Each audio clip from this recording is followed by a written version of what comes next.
Welcome to Between Two Stops, your ultimate podcast for diving into the latest trends and topics in the pool service industry, bringing you insightful conversations with the best and brightest industry experts, inspiring stories from successful business owners, and educational insights to enhance your skills and knowledge.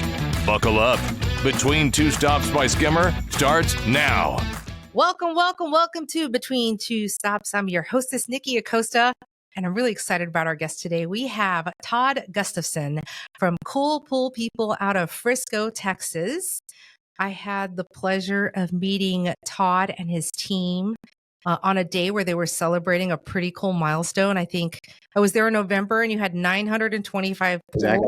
Exactly. And you had balloons out and your whole team was there. And I was like, wow, this is a really great example of a company who's doing it right. Thank you. So I'm really glad to have you on, Todd. Welcome to the show. As we get started, one of the things that really impressed me was like your story. You started a long time ago, and you've learned so much along the way. Tell us how you got to where you are today. Wow, that's a big question. But thank you for having us on. It's an honor to get to talk about this, and it's one of my favorite things to talk about. So I appreciate it. How did we get to where we are? Well, that's a big one. I started with absolutely zero, and just built it up one pool at a time. We haven't bought routes. We haven't linked up with a builder. We don't have any flow of leads or flow of clients. It's one at a time, and it's each customer talking about us or talking to their neighbor and referring us. It's just been one at a time, and really, I don't know if there's a secret, but one of the things is just to take care of that one client that you have. Just take care of them with everything you've got, and suddenly you'll have two. And then you take care of those two with everything you've got, and then you'll have three. It just organically grows, I guess is the term. And I would recommend doing it that way. I mean, I'm sure other people can do it other ways, but it worked for us. You started in 2008, is that right? 2008, yep. 2008 was zero, and now servicing, getting close to that 1,000 pool. Yeah, getting close to 1,000. We're at 940, and our goal for this year is 1,000. Amazing. So amazing.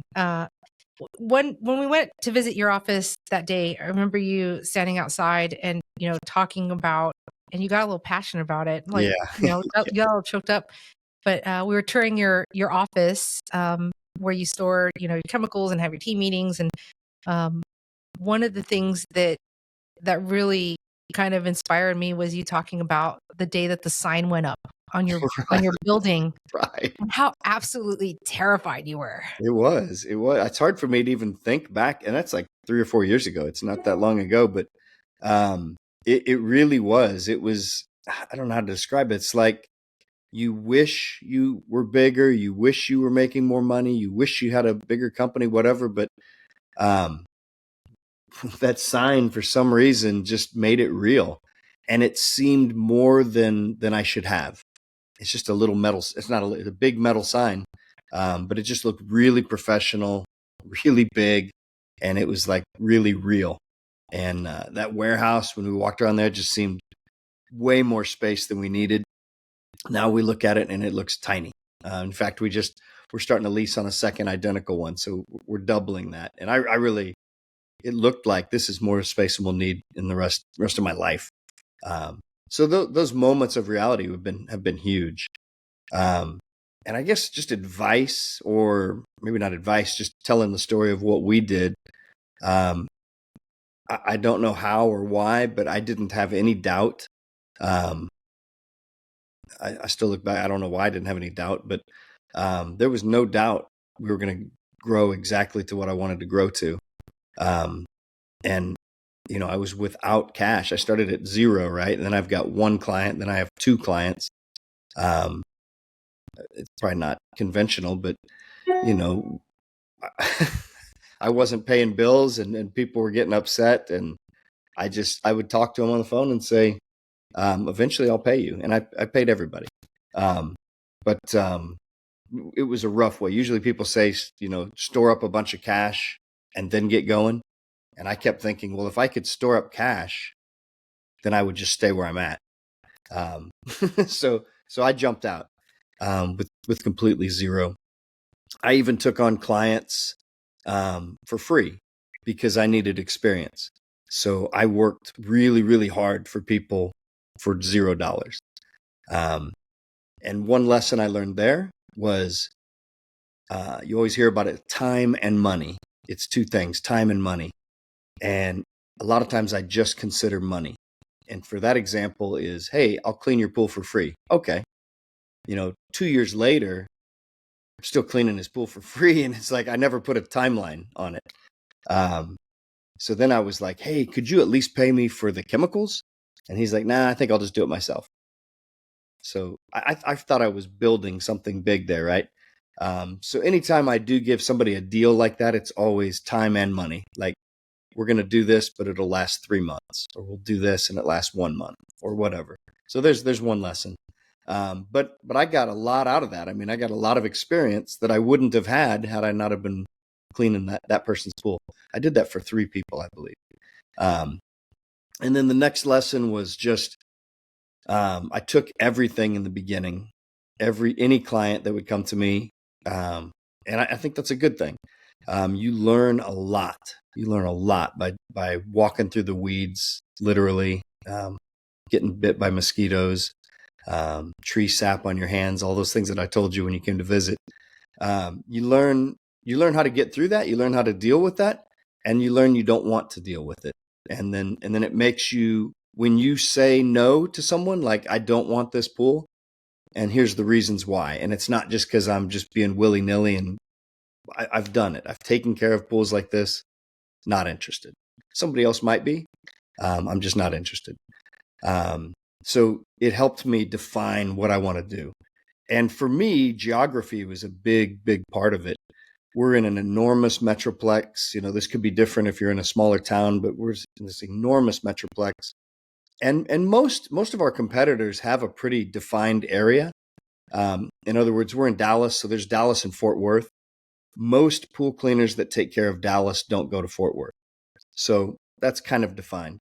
And most pool cleaners in this area stay on the north side of Dallas. So they'll be in the northern part of Dallas and all of the northern suburbs. So now you're down to maybe 30 suburbs or something like that. And that generally is where most of the pool cleaners will operate out of. And I just looked at that and I just wanted to narrow that even more. And I picked one city, and year by year, I kept selling the routes that weren't in that city because I had a plan of eventually being in one city. But if I didn't have that plan, I probably wouldn't have wanted to sell. So that helped. And that was wonderful because I'd get $5,000, boom, $8,000, boom. I'd just get this money coming towards me by selling the routes. I would lose the monthly income, but I got it in a big chunk. So that helped me grow. But focusing, I guess, would be the next thing, is just figuring out who you want to take care of, how you want to take care of them, and where you want to take care of people. So we've gotten really defined on that. And now that we're larger, and now there's 30 of us in the company now, it's now a lot clearer for people to do their job because we have really clear things that we believe in. And I can teach what I learned and what I believe in. And as an employee, they can listen and they can say, I don't really agree with that, and I'm going to go to another company. Or they can say, man, I agree with that. And now all of us agree on the same things. And when we're in front of a client, it's consistent. So I think that's another thing of just being focused and clear. It helps to get everybody on the same page as well. And that's speaking of getting everyone on the same page, Todd, when I was out there, I was really, really, first of all, I was delighted to be there on a day where you guys were having like this massive celebration. There were balloons and, and all kinds of like really great energy. And I was like, whoa, what's happening today? We're walking into this sales meeting. I have no idea, or this tech meeting. Yeah. What are we doing? And the first thing that struck me were the number of trucks in the parking lot. I was like, whoa, that is a lot of trucks. Right. The second thing that I noticed was that your team members seemed really tight with each other. Like Yeah. they were hanging out with each other and laughing with each other. And, it seemed like everyone was getting along and everybody had kind of a happy face on. And they didn't even know that the balloons were inside by that point. But when I came It was to your just gonna get office, better. I saw the little thermometer that you had, and I guess you had set a goal of 925 pulls. And if you got to that, there were like bonuses involved, Yep. and you would celebrate that milestone. And I guess y'all also got to it sooner than you thought you would. Yep. So these guys outside and gals had no idea what they were going to walk into. But it struck me, I know there are a lot of teams out there, especially smaller companies, when you are an owner and an operator and you're out in the field, Yeah. it is hard, to make time to have those team meetings. But I think your team meeting, from what I witnessed, was an example of one that is done right. Thank you. Tell us about like how you manage such a large team and also what kind of qualities you look for in employees. Wow, there's a lot of questions. So the meeting used to be Monday, Tuesday, Wednesday, Thursday, and Friday morning. So we would meet every day to get well, before that we had no meetings. And when I had no meetings, everybody went astray. And then I switched it over to 5 days a week. And that went for maybe 6 months or a year. And then they revolted and said, we're grown men. You don't need to be checking up on us this much. So we had a lot of discussion around that. And we settled in on a Monday, Friday meeting. And that's been running now for six years probably. And it seems like it's a good rhythm. So it kind of begins the week and ends the week. But I mean, when you're pool cleaning, like every second matters, every minute matters. And to take 30 minutes to talk is really painful for a pool cleaner. Like even if you're there's some tests, reagent tests, and most of them take about 1 second or 2 seconds. There's one test that you have to roll this in your hand for 30 seconds. The CYA test. CYA test. Mm-hmm. And I'm telling you, as a pool tech, that's just torture. So 30 seconds is important. So to take 30 minutes out is huge. And we have an agenda when we meet. And I used to have the agenda written down minute by minute, and we would send that out ahead of time so they could see what was happening. Now we've kind of fallen into, we just send an agenda and we know that it'll fit within that time. And sometimes we go beyond, and I apologize at that point. And people are usually shuffling and wanting to go, but a few times we've gone over and everybody's glued and zeroed in and they don't care. We'll go 15, 20 minutes past sometimes. But anyway, we go Mondays and Fridays are our meetings. And then something we did just a couple of years ago is we now have team leads. And that was a huge thing. And now we have a leader of the team leads. So we've got kind of structures in place. And now a tech in my company, now they're doing their job and now they have a team lead to turn to, or to ask help from, or to get advice from, or suggestion. Or they'll pop in and just, how's your day going? With no agenda, just a nice pop in. And then they're like, I have 3 or 4 questions, but it wasn't enough for me to call. But now that you're here, I just got these couple of questions. So we just kind of just stay in touch all the time. And it really does help. It helps people enjoy their job. Because when I ran it before we got larger, when it was just me or me and one person or me and 3 people or me and 4 people, I didn't have that team mentality. We didn't have that team luxury. Everything was really, really, really rugged. Hey, we're out in the elements. This is hard work. I can't have you being sick. I can't have you being hurt. If you are sick, you're still working. If you're hurt, you're still working. Like it was just like, we work every day. And there's nothing, I'm not even being mean. I'm just saying that's the way it is. So that grew some really strong individuals. And when I look back now, I mean, that's an enormous platform that this company's built on. That's still there, but not the way it was. And we still get to every pool every week. But now we have people that want to do extra work. Back then, nobody wanted to do anybody's extra work. They just wanted to do their work and ensure it was done. But now, like if somebody does get hurt or sick and they'll text into our group text, I think I can do 8 of my 10 pools, but I can't do 2 of them. Within a couple of minutes, somebody's going, I got them. And those people, they lose out on the money, right? And the other people get extra money. So that's all good. And we're getting less and less and less turnover now that there's a little bit of reprieve.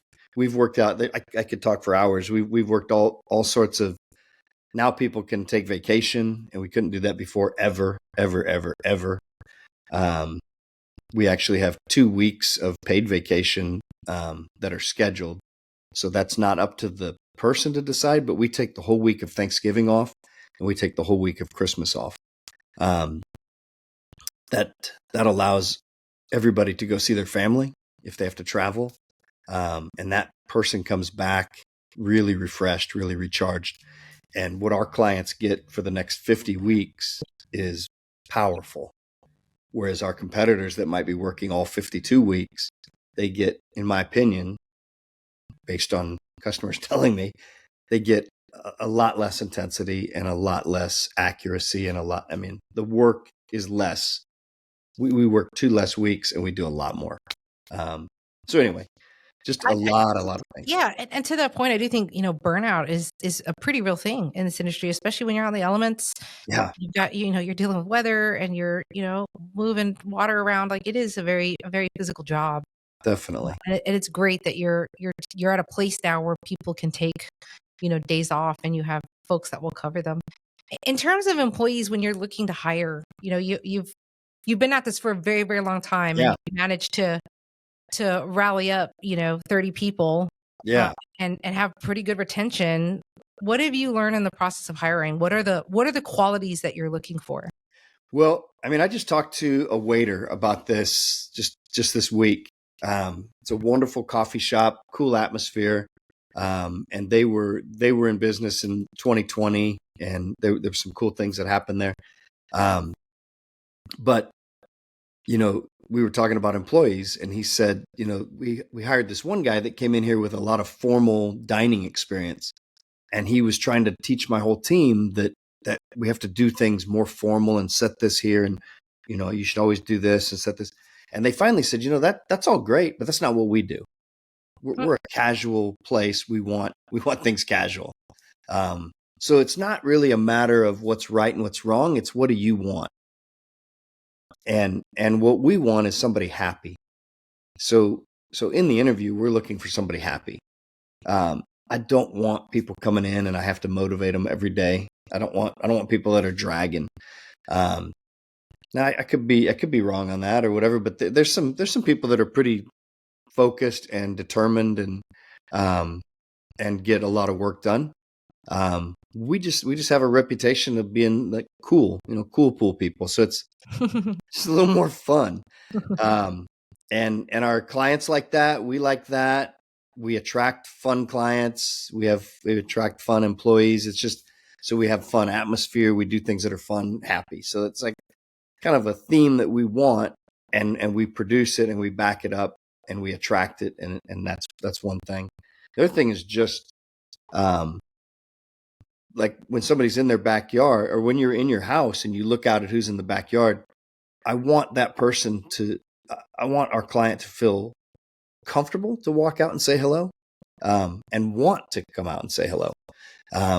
So our guys are, I had this one, we still have this client that he's done work all around the globe, really wealthy individual. But he said, Todd, he goes, I gotta tell you, like everybody you send in my backyard, I want to go talk to them. He says, they're just really enjoyable people. It adds to my day. He says, and I've met people all over the world, and I've been in really intense situations. And he goes, everybody you send back here, I like. And so that's a compliment. And that's what we shoot for. So when they come in on the interview, we want them to be happy, want them to be articulate. And that doesn't mean just in a language. That's like, can you speak and can you say what you are feeling and what you're thinking? And not everybody can do that. So articulate is another thing that we look for. Polished. I mean, like if it's like collars are disheveled, collars are all messed up and disheveled and hats on sideways and shoes are untied. Just I mean, we're there to clean pools, right? Like they need to be clean. right. So I guess clean, approachable, happy, those type of things. That's what we look for. Todd, one of the things that really that kind of caught my eye too was the number of women you have, female pool technicians on your team. Yeah, So, it's actually we actually have one female technician, but we have multiple ladies, which I guess you could say in our office. But they also come to the meetings. And I also like everybody to go in the field and understand what we're doing, right? So that's an important thing so that we can all grasp what's going on. But they don't actually have a route, but they will go out and just understand what's going on in the field. But yeah, there is actually one lady that is a technician, and she's phenomenal. And she's actually raised up to be one of these team leads that we're talking about. And she's got a great, she's phenomenal. She has a great attitude, just always happy. Things, happen and get tough. She just smiles right through it, and can do all of the work. Yeah. So yeah, that's probably a little unusual.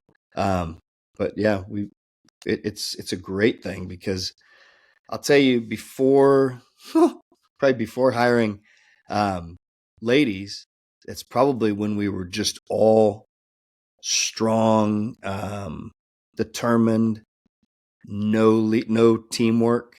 In fact, I was against teamwork. I thought teamwork was wimpy if I would look back on it. But now teamwork is what makes us strong, and it's what propels us, and it's what gives us longevity for an employee, because people can get burned out not just over a long period of time, but they might get burned out within a week. Something might happen or something comes up, and our team members have an attitude of wanting to step in and help. We don't even force them. We say who wants to help, and there's multiple people that want to help. So that I don't even know how all that happens, but it has happened, and it is true. They want to help each other. Sounds like you hired some good women, Todd. Just saying. Yeah, I think so. That might be the whole key to the whole thing. Chancey over there at Cool Pool People, who I've spoke to quite a bit, is she's a firecracker, and she's phenomenal. She gets it done. Yeah, a lot of respect for Chancey over there. Todd, you did a talk at a trade show, which Chancey was kind enough to send to me, called "The Power of No." Yeah. And one of the quotes that you had in there was from Warren Buffett. And do you remember the quote? Let me think. I grew up in Omaha, Nebraska. That's where Warren's from. So the difference between successful people and very successful people is that very successful people say no. Say no. Yeah, you're absolutely right. Sorry for slipping on that. Yeah, and it's true because you can be successful and say yes to everything. And a lot of people, I always remember people saying, why would you turn down that client? Like his money's just as green as everybody else's, it spends the same. So it might be as green as everyone else. It might spend the same. But saying no is where you start to define your business. And when you start to define it, then you have a business. If you don't have it defined, then it's just ambiguous. And a client can't really be attracted to the business because they don't know what it is. Like he does everything all the time. We got to a Y in the road on many, many things, but I'll explain one. Was a client that was like, hey, I can buy this Polaris bag on Amazon cheaper than you can sell it to me. So I want to buy my bags. So I would let that guy do that. And then the other people would say, thank you for buying this bag and putting it on there and just taking care of it so I don't have to think about it or worry about it. So I had both of these. And sometimes, and then I started getting employees, like we would forget which guy wanted us to not do it and which guy we did want to do it. So it was like, there's kind of always a hesitation to what's going on. But what I think we found, or I know what we found, is we work a lot better with people that want things done proactively. So we just, and now my guys don't work afraid. They now can be proactive. And a lot of the clients that we pick up, they're saying, oh man, we're firing our guy because he never noticed anything, never changed anything, never did anything. So we're attracting people that want us to be proactive, and I can train people to be proactive. And I think long-term cost of ownership, I believe, for our customers is less, because we're actually doing that, to where we're being so observant. And I think that really comes out in the freezes when we're watching and we're saving people money on the freezes, where a lot of our competitors are. I shouldn't put words in people's mouth, but I've heard people say that they like letting it freeze and letting damage happen, and then they get the money off of the repairs, right? So from a client point of view, it's like, gosh, should I go with a guy where I can save $2 on a bag but lose $10,000 on repairs in the winter, for example? Right. But either way, we don't promise that we're going to save money. We don't do that. We promise we're going to give you great customer service, and we promise that we're going to be very on top of everything. So that's what we deliver. And so that why in the road, we now, if somebody wants to clean their own filter or if they want to buy their own bags, we just say it's awesome. I mean, it's a great way to save money. It might be fulfilling for you to clean your filter, but we clean everybody's filter and we buy everybody's bags and we take care of everything. Yeah. And our clients that like that are just like blown away that somebody would want to do the opposite. So there's definitely two different clients, and you could specialize in this one or you could specialize in that one. Doesn't matter. I think you just got to define what you want.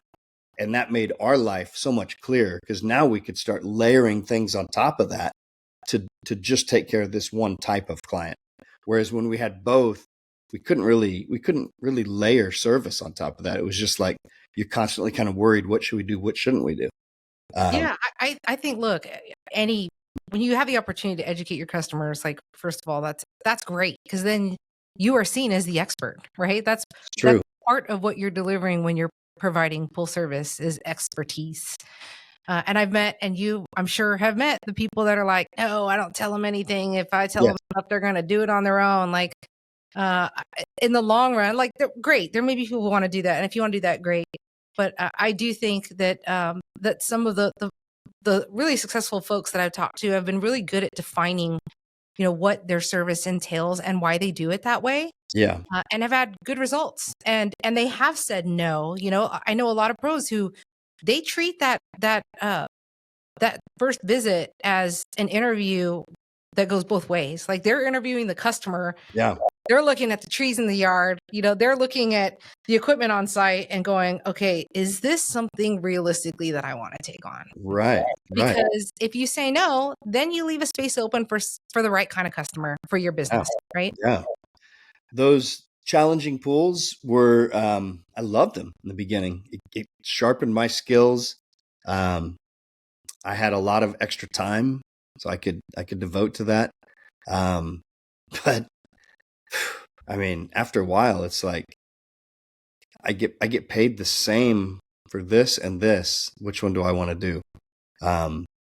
And some clients are like, maybe they bought the pool when the kids were young and now the kids are old and they don't swim in the pool and it's just not their focus anymore. they're spending their money or time on something else, and the pool is just kind of a nuisance now. That's not our client. Like, we are so into what we do. We get along with the families that are really into their pool, and it's really important to them. So we match that energy level. But there are tens of thousands of pools in DFW that are just in people's backyard, and they don't touch them. They don't want to look at them. And there's probably guys that want to focus on that. Like, hey, the client doesn't bother me. I just do what I want to do. But we're focused. To us, pools are really important, and to our clients, pools are really important. I don't know if that answers what you're saying. No, it totally does. Yeah, I don't even know if there was a question there. We are getting close to time. And Todd, I'm going to let you get off the hook. You are a Skimmer customer. Thank you for being with us. But I just wanted to get a sense. Probably when you started, you didn't have a lot of technology in place. Yeah. And whether Skimmer is the right choice for you or if it's something else, like, how has technology helped your business grow? Well, like I said, we went from being non-team to being team focused. For us, Skimmer's been a huge part of that, or being able to do that, or another layer of making that possible. We had, I studied architecture is what my degree was in. So even graphic design, I feel really comfortable with that. So I had the most awesome sheets of paper that I put at people's back door. And I had a certain way I cut them, certain way they were laid out. There was a graphic to the way that I marked where the chemistry was. It was elegant, beautiful, lots of information. I was really proud of those. And, but the bad news is I put that piece of paper at somebody's back door, and I don't know what I wrote on there, right? They do. I don't have another copy. With Skimmer, with software, as soon as you send it to them, you also have a copy. So if somebody says, hey, what did you do October 3rd, 2010, we can look that up. When I was leaving off the papers, some of my clients had file folders, and every paper I put in there is in the file. But I had no information. So that's a big thing. When we notice something and we want to get that fixed, we now have access to look. As a tech, you have access to look and see, did that get fixed this week or did it not? Or where in the process is it? Whereas when we were on paper, we had no access to that, right? You just had to walk in the yard. Oh, it is fixed or it isn't fixed, just visually.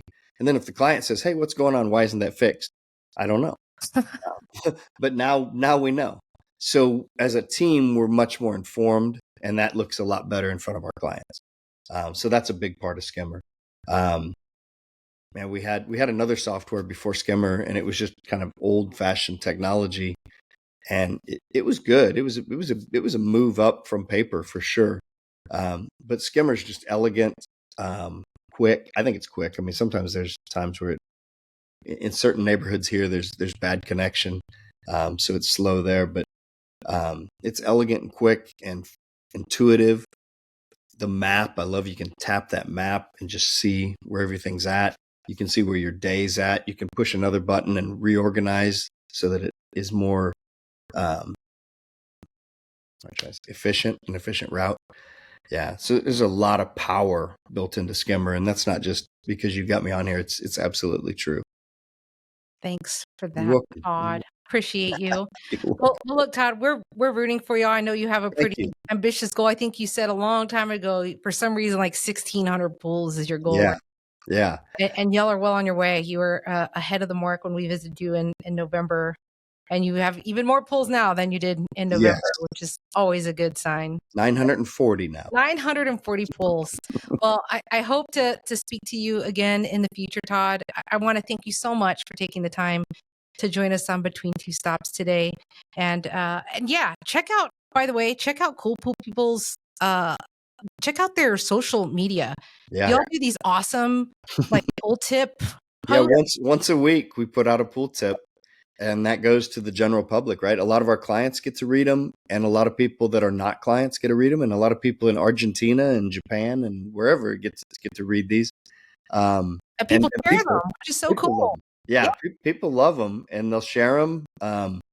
We got clients that come to us after watching for 3 years and commenting for 3 years, and they have another pool guy, and they eventually say, you know what, you know a lot more than he knows, or you know a lot more than they do. So that's a good thing. But it just puts out what we believe in and what we think, and people can learn to align with that or not align with it. Luckily, most people seem to be in line with what we believe, so that's good. Well, thanks again, Todd. You are for sure the coolest pool people. Such a pleasure to visit your office and get to know you all a little bit better. Again, Todd Gustafson from Cool Pool People. Everybody say bye. Bye-bye. Thank you, Niki. You're most welcome. Bye. Between Two Stops is brought to you by Skimmer. Save time, grow revenue, and deliver a seamless customer experience with Skimmer's all-in-one pool service management platform. Get started risk-free at getskimmer.com.